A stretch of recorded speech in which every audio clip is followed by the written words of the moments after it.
بسم الله الرحمن الرحيم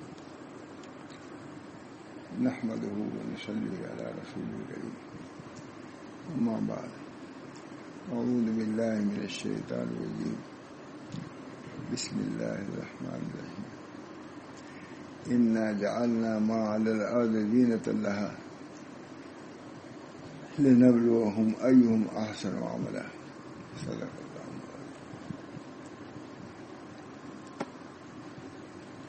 اس کتاب میں متعلق بیان کر چکا ہوں.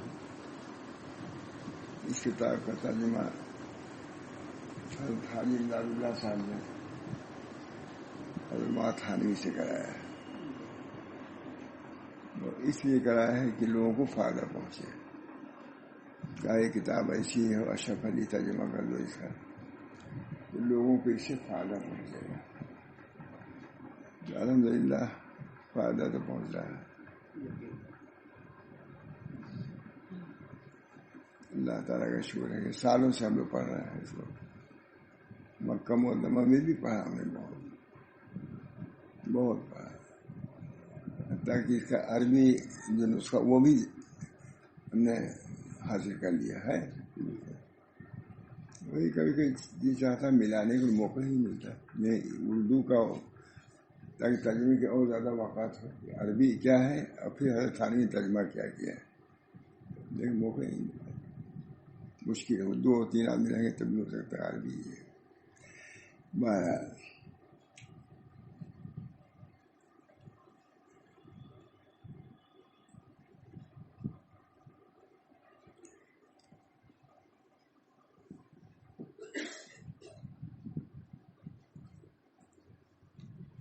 آگے سے مضمون چل رہا ہے. بسم اللہ علیہ. اللہ تعالیٰ نے بیان فرمایا ہے وَإِنَّهُمْ عَدُوٌّ لِّي إِلَّا رَبَّ الْعَالَمِينَ. یہ مخلوق تمہارے کوئی نہیں ہے, رب العالمین ہی سب کچھ ہے. یعنی سو رب العالمین کے سب سے میری امید, سو سوا رب العالمین کے سب سے میری امید میری عداوت ہے. یہ کوئی بھی ہمارا دوست نہیں ہے, بس اللہ تعالیٰ ہی دوست ہے, وہی کار فرما. اور اگر غنا کی راہ چاہتے ہو تو اس میں ہے کہ لوگوں سے امید منقرض کر دو. یہ حدیثوں میں ہے کس چیز سے اللہ ایسے کام کروں کہ جس سے اللہ کے یہاں بھی محبوب ہو جاؤں اور لوگوں میں نزدیک. تو یہ لکھا ہے کہ لوگوں سے مستغنی ہو جاؤں, اللہ کے یہاں محبوب ہو جاؤں گے. بہت صریح حدیث ہے, پھر نقل کریں گے. شیخ ابوالحسن کا قول ہے کہ میں خود اس سے مایوس ہو چکا ہوں کہ میں اپنے کو نفع پہنچاؤں. میں خود اپنے کو نفع نہیں پہنچا رہا. اللہ ہی چاہے گا تو میں اپنے سے اپنے کو نفع پہنچانا یہ اللہ کی مشیت پر ہے. بہت بات ہے.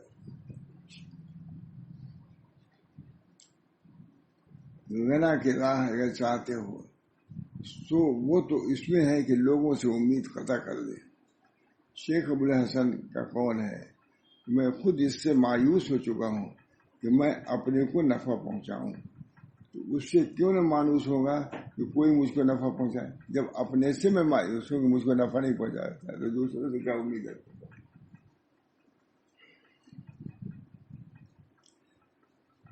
اور اللہ سے اوروں کے لیے امید رکھتا ہوں, اور اللہ تعالیٰ سے اوروں کی امید رکھتا ہوں. تو اس سے اپنے لیے کیسے امید رکھوں. یہ بڑی کیمیا اکسیر ہے کہ جس کو مل گئی اس کو ایسی توانائی حاصل ہوگی. یہ محتاجی ہے جس نے اللہ سے تعلق پیدا کر دیا, اب اس کے توانائی, اب اسے کوئی نہیں کہہ سکتا کہ تم نے کیا کیا ہے. دنیا میں اسی لیے آدمی آیا ہے کہ اللہ سے تعلق صحیح پیدا ہو جائے. وما خلقت الجن والانس الا لیعبدون. اسی سے امید رکھنا ہے, اسی سے توقع رکھنا. اللہ ہم سب لوگوں کا حال ہی بنا لے. بہت زبردست. شیخ ابوالحسن فرماتے ہیں کہ ایک شخص میرے ساتھ ہوا اور مجھ کو گہرا معلوم ہوتا تھا. میں نے اس کو بے تکلف کیا اور بے تکلف ہو گیا. میں نے اس سے پوچھا کہ اے صاحبزادے تم کو کیا حاجت ہے اور تم میرے ساتھ کیوں ہو گئے ہو. میرے ساتھ چلتے تھے کیونکہ شیخ ابوالحسن کا رکھ. مجھے ابو الحسن بہت خوش ہو جاتے ہیں جب آتا ہے نام ابو الحسن کا. اور تم میرے ساتھ کیوں ہوئے؟ کہنے لگا حضرت میں نے سنا ہے کہ آپ کیمیا جانتے ہیں، میں اس لیے ساتھ ہوا ہوں کہ اس کو سیکھوں. شیخ ابو الحسن کے ساتھ اس لیے ہوا کہ کیمیا سیکھیں، کہ جس پر ہاتھ رکھتے وہ سونا ہوگا، یہی ہے کیمیا. میں نے اسے کہا کہ وہ سچا ہے، اور جس نے تجھ سے کہا وہ بھی سچا ہے، مگر میں خیال کرتا ہوں کہ تو اس کو قبول نہ کرے گا. کہنے کا کیوں نہیں؟ میں اس کی ریا کو ضرور قبول کروں گا. میں نے کہا کہ میں نے جو مخلوق دیکھا تو دو قسم کے لوگ پائے، ایک دشمن اور دوسرے دوست. جو تو دوست ہیں اور کچھ دشمن ہیں. دشمنوں کو جو خیال کیا تو یقین کیا کہ بے حکم خداوندی کہ ایک کانٹا بھی نہیں چبا سکتے. دیکھا میں نے کچھ نہیں. دشمنوں کو دیکھا، ایمانی بات ہے، سکھایا اس کو، کیمیا سکھایا. یہ دشمنوں کو جو خیال کیا تو یقین کیا کہ بے حکم خداوندی ایک کانٹا بھی نہیں چھپا سکتے. میں نے اپنی نظروں سے ہٹا دی کہ دشمن کچھ نہیں کر سکتے ہمارا. میں نے اپنی نظروں سے ہٹا دی. پھر دوستوں سے تعلق کیا تو ان کو دیکھا کہ وہ بھی بے حکم خدا مجھ کو ذرہ برابر نفع نہیں پہنچا سکتے. ان سے بھی قطعی نا امید کر لی اور اللہ کے ساتھ تعلق کیا. تو مجھ سے کہا گیا کہ اس امر کی حقیقت رسائی نہیں ہوگی یہاں تک کہ ہمارے معاملے میں بالکل شک نہ رہے اور غیر سے بالکل مایوس نہ ہو جائے. وہ قسمت کے علاوہ تو اس کو کوئی نہیں دے سکتا. یہ امید ہے. اللہ تعالی ہی کر سکتا ہے جو کچھ کر سکتا ہے، مخلوق کچھ نہیں کر سکتی. بہت بڑی بات ہے. ایک مرتبہ فرمایا، اس وقت بھی کسی نے کیمیا پوچھی تھی. ایک مرتبہ فرمایا اس وقت بھی کسی نے کیمیا پوچھی تھی. فرمایا اپنے قلب سے طمع کو نکال دو. یہ کیمیا سب سے بڑی بات. بزرگوں کیا ہے یہ کیمیا ہے. ایک مرتبہ فرمایا اس وقت بھی کسی نے کیمیا کے متعلق پوچھی تھی. فرمایا اپنے قلب سے طمع کو نکال دے اور اس سے قطعا نا امید ہو جائے کہ قسمت سے زیادہ کچھ مل سکے. اور یہ جامع بندگی نہیں کہ عمل سے بہت دور وظائف پر دوام کرے. اس کی نورانی دلیل دیے. اور یہ جامع بندگی وظائف پر دوام کرے. جیسے پہلی تو منقطع کر دے اور جو وظائف پڑھ رہے ہیں اس کو پورا کرو. اس کی نورانیت کی دلیل تو یہ ہے کہ اپنے رب کے ساتھ اوروں سے غنی ہو. اتنا تعلق رکھو اللہ تعالیٰ سے کہ اللہ کے غنا پہ اتنا یقین ہو جائے کہ دوسروں کے غنا سے نا امید ہو جاؤ. اب یہ سب چیزیں ہیں بہت سارے. یہی تصوف ہے، یہی سلوک ہے، یہی باطن ہے. یہی سب چیز. اس میں کیا حرج ہے؟ یہ تو قلبی ایک چیز ہے. کہتے ہیں دلیل تو یہ ہے کہ اپنے رب کے ساتھ اوروں سے غنی ہو اور اپنے قلب سے اس کا مقید ہو جائے اور غلامی لوگوں کی غلامی سے نکل جاؤ اور اللہ سے اپنے دل کو متعلق کر لو. لا الہ الا اللہ، کوئی معبود نہیں سوا اللہ، کوئی مقصود نہیں سوا اللہ، کوئی نافع نہیں، کوئی ذات نہیں سوا اللہ.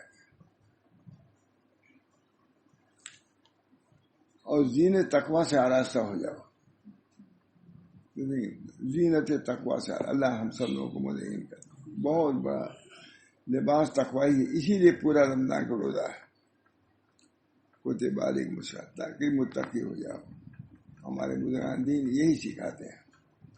دل میں تقوی اگر آ گیا تو سب کچھ تم کو حاصل ہو گیا. اور اس کو دیکھا کرو کہ رمضان میں ہم کو کتنا تقوی حاصل ہوا. بہت حضرت ماشاء اللہ صاحب آخر رمضان میں بہت کہتے دیکھو کچھ حاصل ہوا کہ نہیں. روزہ رکھ رہے ہو، ذکر کر رہے ہو، تلاوت کر رہے ہو، وہ صفت جو تقوی کی ہے وہ تمہارے اندر آ رہی ہے نہیں. غلامیت طمع سے بچے اور زین تقوی سے آراستہ ہو جاؤ. غلامیت طمع، یہ لالچ جو ہے یہ غلامی ہے، اس سے بچو اور زین تقوی سے آراستہ ہو جاؤ. اور اسی سے اعمال میں خوبی، احوال میں صفائی آتی ہے۔ دماغ کو منقطع کرنا ہے، نہیں ہم تھوڑے سے تصوف بیان کر رہے ہیں، بعد ذہن میں آتا ہے کہ میں بیان کر سکوں، سمجھ آ گیا نا، خود پہلے بھی سمجھنا بھی کیا کہہ رہے ہیں۔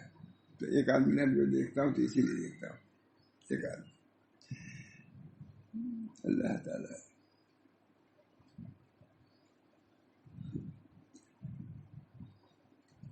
عمل بہت سے وظائف پر دوام کرے۔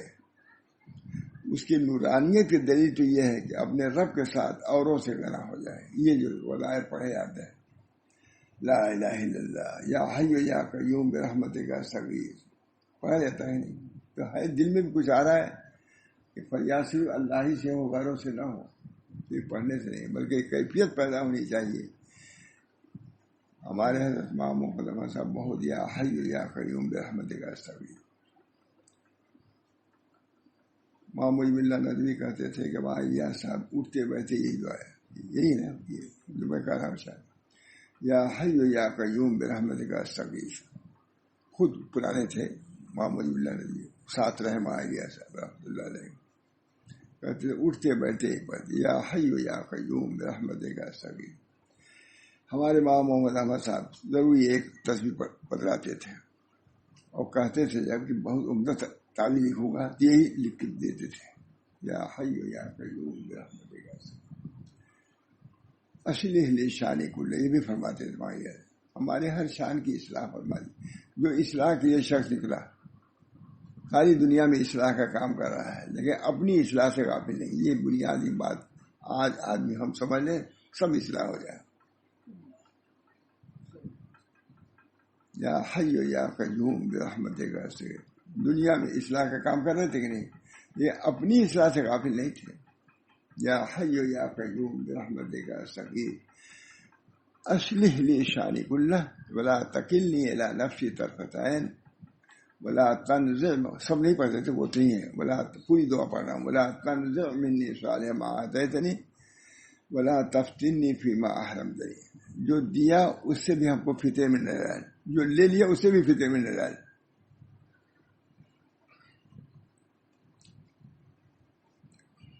دیکھیے مولانا وظائف پر دوام کرے، اس کے نورانیت کی وظائف کا تم کو فائدہ پہنچ رہا ہے، کیا علامت اس کی ہے؟ میں نے اب تک اس کو پڑھا نہیں تھا، آج پڑھا ہوں۔ وظائف پر دوام کرے، اس کی نورانیت کی دلیل تو یہ ہے کہ اپنے رب کے ساتھ اوروں سے غنی ہو جاؤ اور اپنے قلب سے اس کا مقید ہو جاؤ، سب کچھ وہ کر رہا ہے۔ اور غلامی طمع سے بچو، لالچ کی غلامی سے بچو، بہت غلام بنا دیتی ہے، جس سے آدمی امید رکھتا ہے کیسے کیسے اس کے ساتھ کچھ آمد برآمد کا معاملہ کرتا ہے۔ غلامی طمع سے بچو اور زینت تقویٰ سے آراستہ ہو، اور اسی سے اعمال میں خوبی احوال میں صفائی آتی ہے۔ تقویٰ، زینت تقویٰ سے آراستہ ہو اور اسی سے اعمال میں خوبی احوال میں صفائی آتی ہے۔ تقویٰ جب آئے گا تو اعمال میں بھی خوبی ہوگی اور احوال میں بھی صفائی آئے گی، دل بھی صاف ہوگا اور عمل بھی صاف ہوگا، ظاہر بھی صاف ہوگا۔ فرمایا اللہ تعالیٰ نے انا جعلنا ما علی الارض زینۃ اللہ لنبلوکم ایکم احسن عملا، ہم نے زمین پر کی چیزیں اس کی سجاوٹ بنائی تاکہ ہم جانچیں کہ ان میں کون اچھے عمل والا ہے۔ اسی سجاوٹ میں رہ جاتا ہے کہ اپنی بھی کچھ فکر رکھتا ہے، یعنی اعمال کی خوبی اس سے ہے کہ اللہ کی طرف سے سمجھ، بس اعمال کی خوبی اس سے ہے کہ اللہ کی طرف کی سمجھ ہو، اور وہی ہے کہ اللہ کے ساتھ غنا حاصل ہو۔ بس اللہ تعالیٰ بہت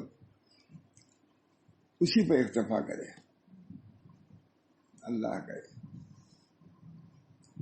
اسی پر بھروسہ کرے، اسی سے حاجت پیش کرے، اسی کے روبرو ہمیشہ رہے۔ اللہ زبردست ہے، چند آیتوں کی تفسیر ہے، پوری ہے۔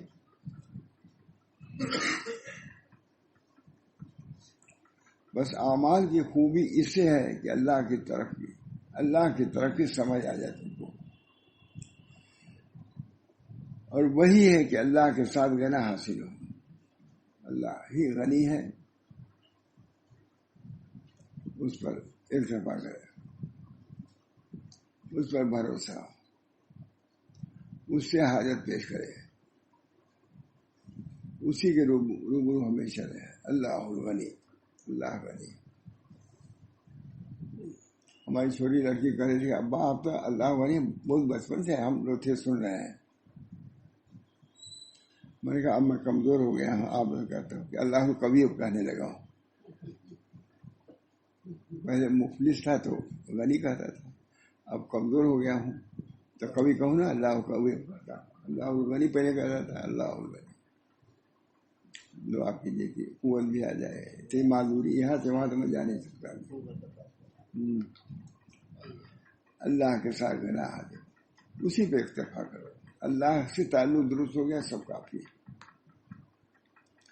اسی پر بھروسہ ہو، اسی سے حاجت پیش کرے، کوئی نہیں بڑا، اسی کے روبرو ہمیشہ رہے۔ یہ سب ثمرے اسی کے ہیں کہ اللہ تعالیٰ کی سمجھ ہو، اللہ تعالیٰ کی سمجھ، سب چیزیں آسان ہیں۔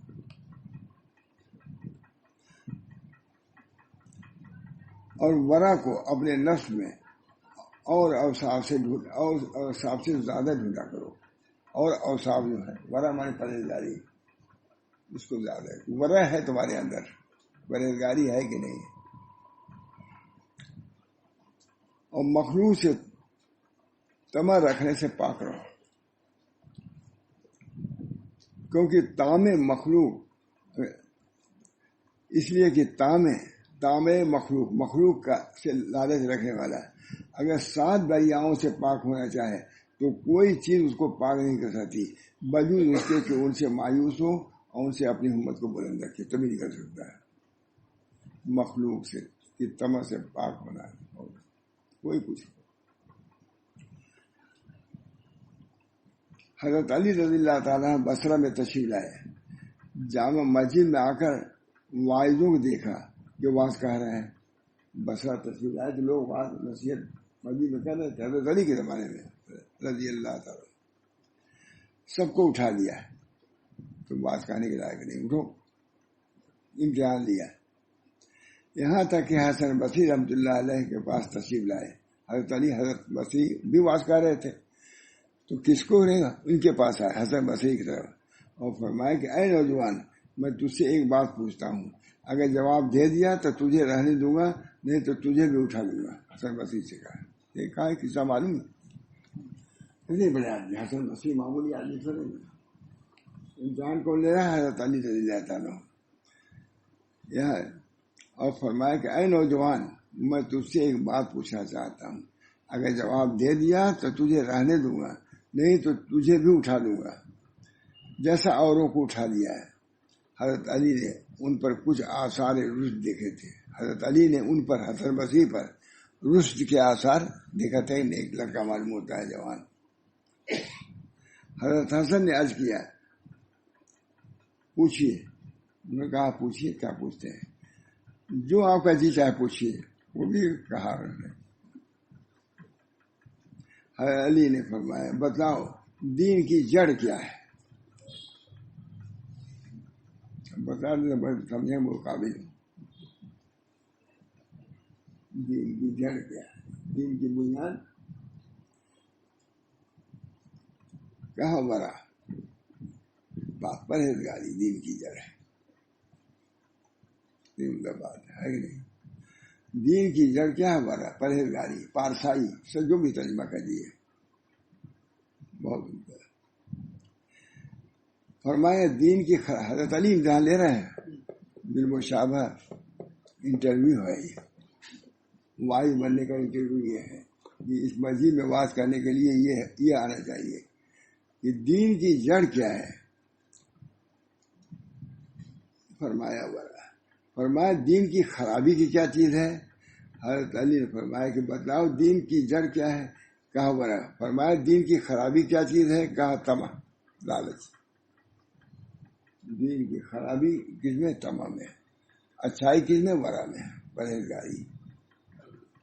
فرمایا تو بیٹھا رہا، تو جیسا اچھا لوگوں کو بات کر سکتا ہے. انتظار ہو گیا.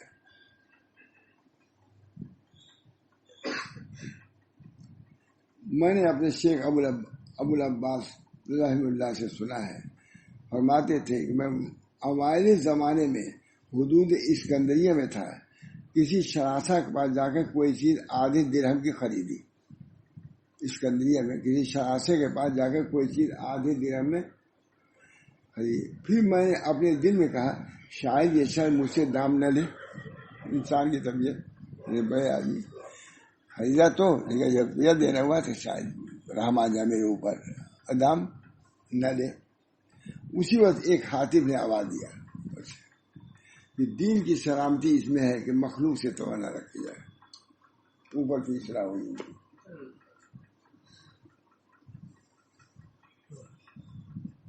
بہت ہے. دین کی سلامتی اس میں ہے کہ مخلوق سے طمع نہ رکھی جائے.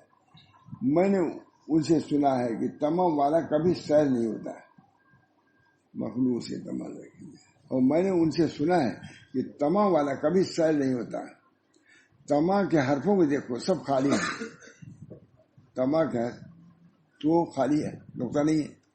میم خالی ہے، عین خالی ہے، تو سب خالی ہے. شیخ سادی قول ہے طمع راست سے ہر فستد و ہر سے تہی ادینیس مرتا میں علاقت بہی. طمع کے 3 حرف ہیں. شیخ سادی کہہ رہا ہے طمع کے 3 تینوں نقطے سے خالی ہے، نقطہ نہیں اس پر. یہ نقطے کی بات ہے، باریکی. اس وجہ سے طمع میں محرومی ہے. یہ مطلب طمع لالچ میں محرومی. سو اے مرید تجھ کو لازم ہے کہ مخلوق سے اپنی ہمت کو بلند رکھ. سو اے مرید تجھ کو لازم ہے کہ مخلوق سے اپنی ہمت کو بلند رکھ اور مقدمہ رزق میں ان کے سامنے خار مت بن. رزق کے معاملے میں ذلیل نہ ہو. اللہ دینے والا ہے روزی، کیونکہ وہ تیرے وجود سے پہلے قسمت میں لکھ دیا ہے. روزی لکھ گئی، زیادہ نہیں ملے گی. اور تیرے ظہور سے پہلے ثابت ہو چکا ہے، لکھا جا چکا ہے بالکل نقص.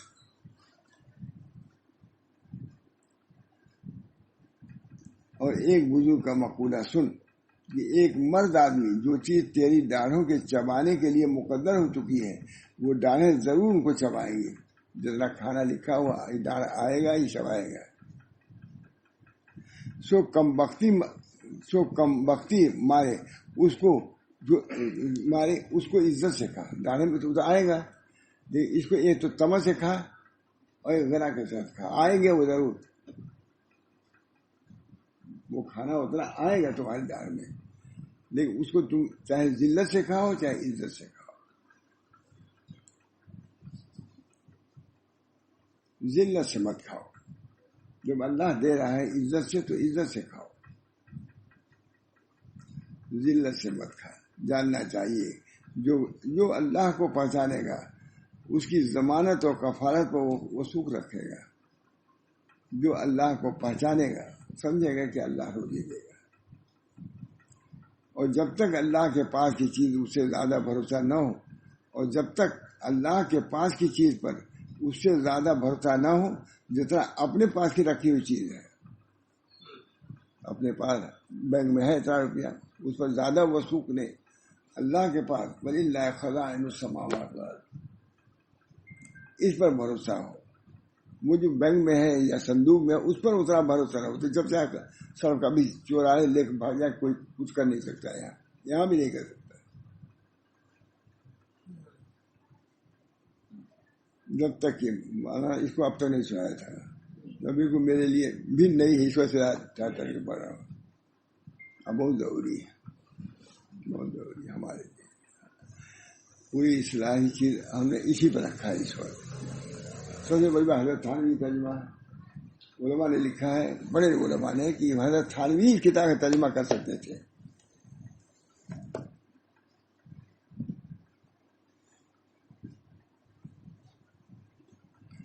یہ آپ ہی کہیں کہ البشرا کوئی ہے نا، وہی طرف سے بھی ٹرسٹ ایجوکیشن ٹرسٹ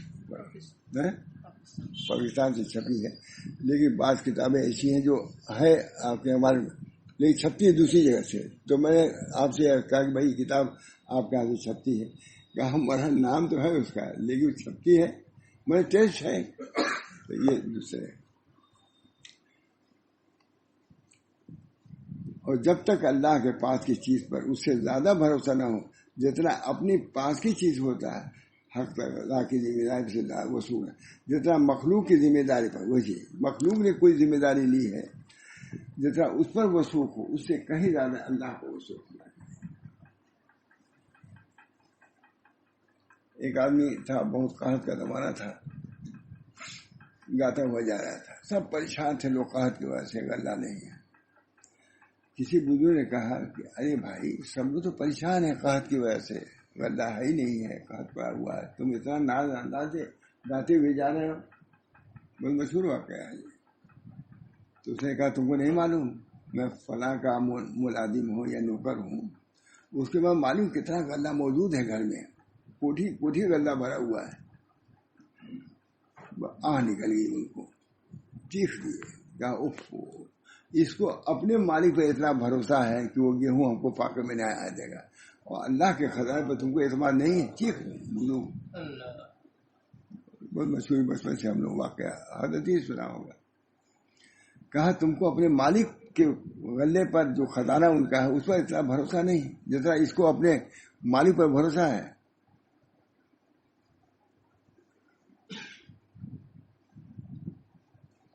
اس وقت بندے کی سمجھ کامل نہیں ہوتی، اور جاہل ہونے کے لیے یہی بہت ہے کہ یہ حالت نہ ہو. جاہل ہونے کے کہ اللہ کے جو چیزیں ہیں اللہ کے ہیں اس پر بھروسہ نہ ہو جتنا آپ نے اوپر. اور کسی شخص نے ایک آدمی کو جو کہ عارف تھا دیکھا کہ ہر وقت مسجد میں رہتا ہے، اور کسی شخص نے ایک آدمی کو جو کہ عارف تھا دیکھا کہ ہر وقت جامع مسجد میں رہتا ہے، باہر نہیں جاتا. اس شخص نے اس کی قدر کی پابندی سے تعجب کیا، اس قدر پابندی کی ہر وقت جامع مسجد میں رہتا ہے، کھاتا ہی کہاں سے ہے، بازار جاتا ہی نہیں. اپنے دل میں سوچا کہ یہ کہاں سے کھاتا ہے. وہ عارف اس شخص کے خطرے پر مطلع ہو کر ایک روز اس سے پوچھنے لگا کہ تو کہاں سے کھاتا ہے. اس شخص نے کہا کہ میرا کوئی دوست یہودی ہے، اس نے مجھ سے 2 روٹی روزانہ کا وعدہ کیا ہے. کہا تم کہاں سے کھاتے؟ سمجھ گئے کہ ہمارے بارے میں شبہ کرتا تھا، اس لیے پوچھ رہے ہم کہ تم کہاں سے کھاتے ہو. کہا ہمارا ایک دوست یہودی ہے، روزانہ کا وعدہ کہ 2 روٹی وہ دے جاتا ہے. اس عارف نے کہا اے غریب، تو نے اپنے لیے ایک یہودی کے وعدے پر وثوق کیا اور میرے لیے اللہ کے وعدے پر وثوق نہیں کیا. تمہارا ایک یہودی پر وثوق ہے، بھروسہ ہے، میرا اپنے رب پر بھروسہ ہے، تو تم میرے بارے میں شبہ کرتے ہو، اپنے بارے میں یقین. حالانکہ اس کا ایسا سچا وعدہ ہے جو کبھی خراب نہیں ہوتا. اللہ تعالیٰ فرماتا ہے وما من دابۃ فی الارض الا علی اللہ رزقها ویعلم مستقرها ومستودعها. وہ شخص شرما کے چلا گیا. ایک اور بزرگ کا قصہ ہے، یہ ہم نے سنا حضرت صاحب صلی اللہ علیہ وسلم. ایک اور بزرگ کا قصہ ہے کہ چند روز کسی امام کے پیچھے نماز پڑھتے رہے. امام کو ان کے ہر وقت مسجد میں بیٹھے رہنے اور اسباب کے چھوڑنے سے تعجب ہوا. کسی اور بزرگ کا قصہ ہے کہ چند روز کسی امام کے پیچھے نماز پڑھتے رہے. امام کو ان کے ہر وقت مسجد میں بیٹھے رہنے اور اسباب کے چھوڑنے سے تعجب ہوا. امام صاحب کو تعجب ہوا، یہ بیٹھا رہتا ہے، کہاں سے کھاتا ہے، باہر جاتے ہی نہیں. تعجب ہوا، پوچھا کہ تو کہاں سے کھاتے ہو. انہوں نے کہا ذرا ٹھہر جائے، میں پہلے اپنی نمازیں لوٹا لوں. اتنے دن تک کسی بے توکل آدمی پیچھے نماز پڑھا میں نے. یہ ہمیں سماج شاہ صلی اللہ علیہ وسلم. تو کہاں سے کھاتے ہو؟ انہوں نے کہا کہ ذرا ٹھہر جائے، میں پہلے اپنی نمازیں لوٹا لوں پھر بتلاؤں گا، کیونکہ میں ایسے شخص کے پیچھے نماز پڑھنا نہیں چاہتا جو اللہ کے معاملے میں شک رکھتا ہوں. روزی تو اللہ دیتا ہے، اور تم کو یہ بھی شک ہے کہ مجھ کو کھانا کہاں ملتا ہے. ہم تم کو بزرگ سمجھ کر کے تمہارے پیچھے نماز پڑھنا ہے. یہ بھی ہے آگے توکل کی تعلیم ہے کہ نہیں. اس کتاب میں اصل تعلیم یہ ہے. دین، دین تو مسئلہ دین کا تعلق دل سے اصل. پیچھے نماز پڑھتا ہوں جو اللہ میں شک کرتا ہے. حکایتیں اس بارے میں بہت ہیں.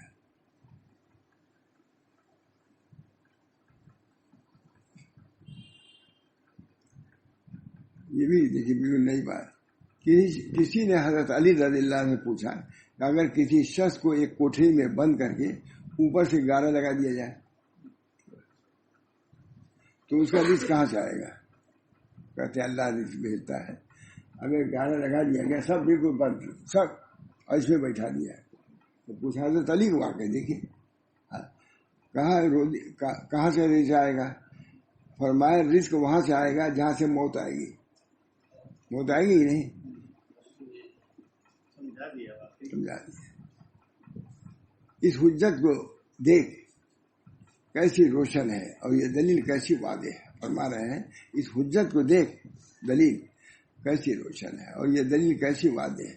اور یہ جو شیخ نے کہا بجا ہم کو فکر و تدبیر کرنے سے اس کے حاصل کرنے میں سو تفکر یہ ہے کہ اپنے دل میں مضمون حاضر کرے. کوئی ضرور اللہ تعالیٰ کا انتظام ہے. ادارے کا فضل اللہ تعالیٰ کے مقدرات ہیں. اس کو کہا ہے سب پوری کتاب اسی طرح. اس کا نام ہی تقدیر ہے. تنویر فی اسقاط تدبیر بہت عمدہ کتاب ہے. ترجمہ بھی بہت اچھا ہے لیکن یہ کہ غور خور سے تو پڑھنے کی ضرورت ہے ہی نہیں. اسی وجہ سے معلوم کرتے ہیں اس کی تفصیل کی جائے. اللہ تعالیٰ مجھے بھی اول مولانا عمل کی توفیق ہو. تقدیر پر جیسا وثوق ہونا چاہیے وہ صرف پیدا کر دے. اللہ انی اثر کو صحت والعفت والامانت وحسن الخلق ورضا بالقدر. اللہ تعالیٰ اس دولت سے مالا مال فرما دے. روزی تو دے رہا ہے, روزی سب کچھ دیا اور یہ چیز حاصل نہیں ہوئی, پھر وہاں جا کے تم خالی کھولے جاؤ گے. یہاں کا کھانا وہاں نہیں جائے گا, وہاں تو رضا ہی جائے گی. اللہ انی اثر کو صحت والعفت والامانت وحسن الخلق ورضا بالقدر. بہت بڑی چیز یہ تقدیر ہے. مومن کی امتیازی چیز تقدیر ہے. اسلام کی امتیازی چیز تقدیر ہے. تقدیر پہ ایمان رکھنا یہ بہت بڑی بات ہے. اللہ تعالیٰ ہم سب لوگوں کو تقدیر والے میں انشراح پیدا کرنے. کتنے لوگ گمراہ ہو گئے. شب رات تھے رات میں ایک مضمون کا ترجمہ کرا, اس میں ایک یہودی عالم یا نصرانی عالم کا تھا کہ کتنے لوگوں علماء کو تقدیر کے مسئلے نے مرتد کر دیا ہے. اس وقت مجھے یاد ہے اسی مسجد میں بس اتنی یاد ہے. اللہ حضرت اس وجہ سے تقدیر کے معاملے میں الجھنا بھی نہیں چاہیے. بس اللہ سے دعا کرو اللہ تقدیر پر ثابت قدم رکھے اور قیامت تک اس کو محفوظ رکھے. اسی وجہ سے اس کتاب کا ترجمہ کرائے. تبھی تو حضرت تھانوی صاحب نے کہا, حضرت تھانوی گئے تھے خانقاہی گزارنے کے لیے 6 مہینے, کہا بہت اچھا لکھا ہے اس کو بعد میں. اللہ تعالیٰ ہم سب لوگوں کو جو بنیادی چیزیں ہیں وہ ہمارے اندر آ جائے. حضرت امداد اللہ سے فرماتے تھے کہ 3 چیزوں میں مجھے انشراح ہے. مشاجرات صحابہ میں جو جنگیں ہوئی ہیں اس میں کتنے مرتد ہو گئے, کیوں ہوئی, اور تقدیر کا مسئلہ. ایک اور مسئلہ روزی کا, کہا مجھے انشراح ہے. معلوم ہے کہ یہ بھی کوئی چیز ہے تقدیر کا مسئلہ کہ انشراح کو حضرت عائشہ بیان کر رہے ہیں. اس میں دعا کرنی چاہیے نا کہ اللہ تعالیٰ ہم سب لوگوں کو جزا بالقدر کی توفیق مرحمت فرمایا. بہت بڑی بات ہے. ایسے ایسے حالات پیش آتے ہیں کہ آدمی ڈواں ڈول ہو جاتا ہے. مجھے اس وقت بھی کچھ ایسی ہے, ڈواں ڈول ہو جاتا ہے. اس صورت میں سوائے اس کے کہ اللہ کا لکھا ہوا ہے وہ آئے گا, کوئی ٹال نہیں سکتا. اس کا راضی رہنے ہی میں ایمان کی سلامتی ہے اور دین کی سلامتی ہے.